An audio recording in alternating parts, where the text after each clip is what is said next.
Now I am just describe chest X-ray of a around 30 years female patient having exertional shortness of breath for 1 year and recurrent palpitation for 6 months.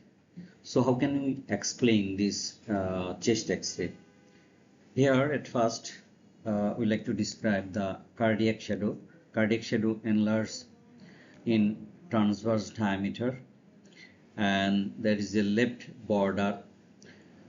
If we consider left border, pulmonary conus full, but there is no straightening, and considering apex, cardiac apex, RV type apex, and there is a double right atrial border. This is the inner border and this is the outer border. Inner border due to left atrial enlargement and outer border due to right atrium.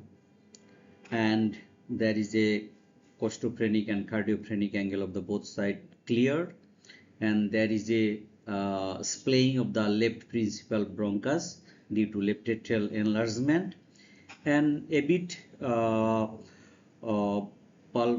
venous hypertension. That means the upper lobe diversion seems to be, or there is a transition between venous hypertension to arterial hypertension.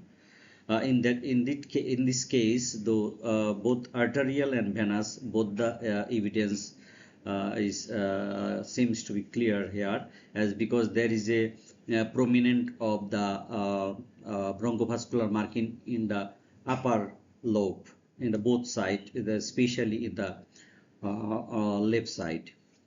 So again, I would like to describe for a betterment of our student, how can you describe this chest X-ray? So chest X-ray posterior view showing cardiac shadow enlarged in transverse diameter and pulmonary conus full, and there is no straightening of left border and RV type apex, and there is a double right atrial border, inner one due to left atrial enlargement, outer one due to right atrial border, and there is a pulmonary left principal bronchus, splaying of the left principal bronchus due to enlargement of the left atrial enlargement, and there is a seems to be upper lobe diversion, but not very much clear or typical.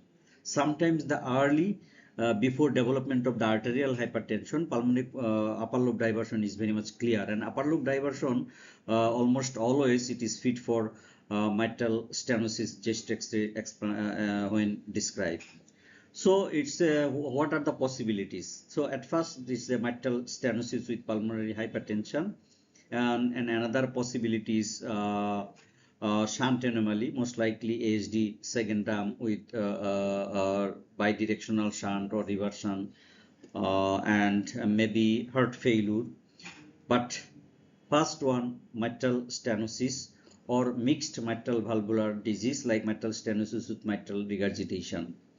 So in this way we can describe chest X-ray, typical chest X-ray. So next time another chest X-ray I like to describe. Thank you all. Thank you very much.